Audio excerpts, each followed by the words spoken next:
Hello, Professor and class. This is Giovanni. For today, I will discuss an ethical dilemma in public administration, explain the facts and stakeholders, analyze one's duty, and two ethical approaches. I will then choose and justify the best alternative to the dilemma. A city manager discovers that a contracted homeless service provider is using city funds for purposes not included in the contract. When he reports it, his supervisor tells him to ignore it because the nonprofit is a major donor and supporter of the mayor. The dilemma here is whether to remain silent or report the misconduct. Reporting it could damage the city manager's relationship with his supervisor and possibly threaten his job, but staying silent would misuse taxpayers' money and violate the public trust. The provider is spending city money on non-contractual activities.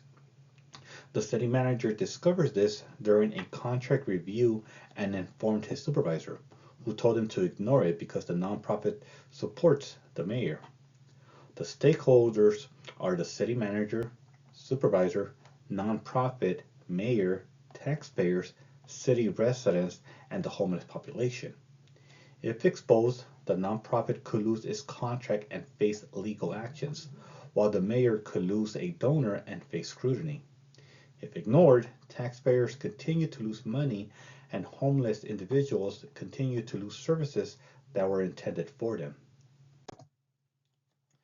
According to Chapter 7, the first step is determining one's duty. The city manager's duty is to protect the public interest and ensure taxpayer money is used lawfully.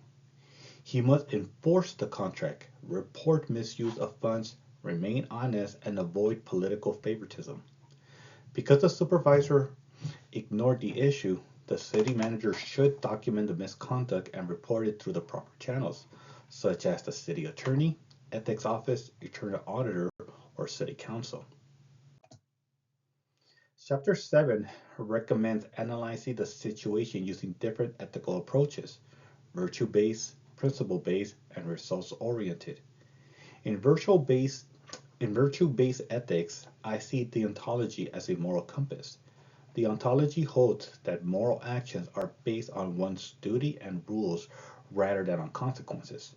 As such, the city manager has a duty to tell the truth, enforce the contract, and report the misuse of funds, even if it creates political problems.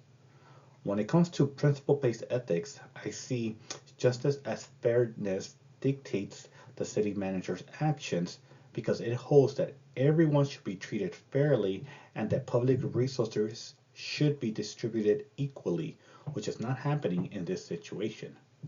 Lastly, I hold utilitarianism as the primary example for results-oriented ethics.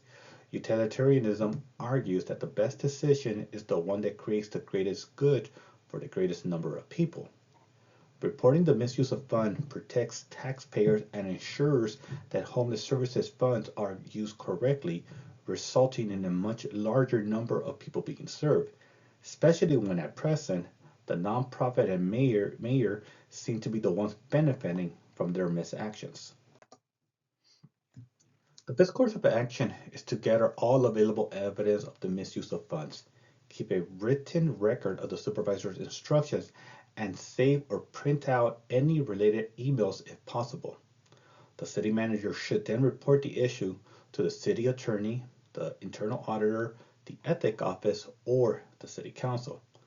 This decision is justified because it is consistent with the city manager's duties and professional code of ethics. Reporting the misconduct protects taxpayers' money, preserves the integrity and trust of the city government, and ensures that homeless services are properly funded. This concludes my presentation. Thank you.